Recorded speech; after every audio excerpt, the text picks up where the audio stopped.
If there is a fire in your home, it can double in size every minute, and dangerous and deadly smoke can fill every room. Fire moves so fast, you really only have minutes to get to safety. That's because in today's homes, the furniture, the carpet, almost everything inside is made of synthetic material like foam and plastic. And that means all of this will burn hotter and faster in comparison to older style furnishings made out of natural materials like cotton or wool. In fact, 40 years ago, the family that lives here would have had at least 17 minutes to get to safety. These days, with these materials, only about 3 minutes. That's why West Metro wants you to be as prepared as possible, have working smoke alarms, and have an escape plan. Know what to do and where to go if there is an emergency. And also, perhaps one of the most simple things that you can do that could be key to your survival is a closed door. A closed door between you and the fire can give you time to escape or be rescued by firefighters.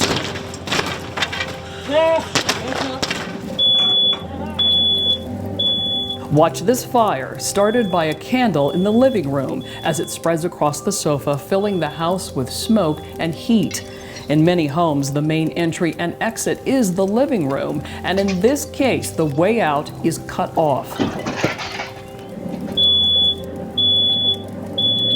In the bedrooms, you can hear the smoke alarms sounding. If this was real and you were asleep, it would take time for you to wake up, determine what was going on, and then decide whether or not you could get out safely.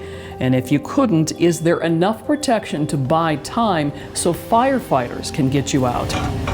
What we'll see here is an obvious difference in conditions in two bedrooms, one with an open door, the other with a closed door.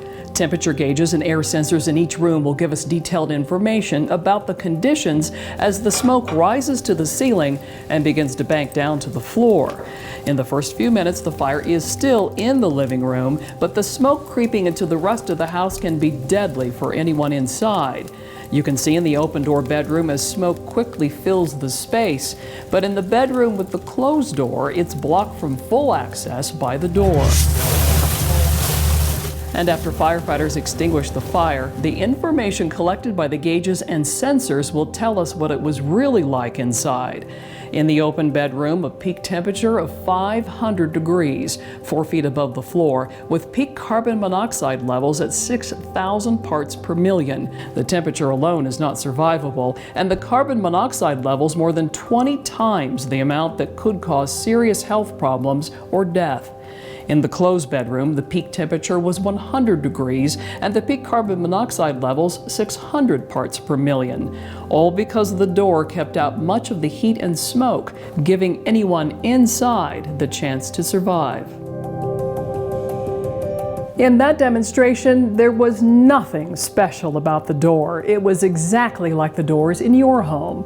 But as you saw, a closed door kept the room temperature and carbon monoxide levels down, making it possible to survive a devastating fire. So tonight, when you and your family settle down for the evening, remember to close before you doze.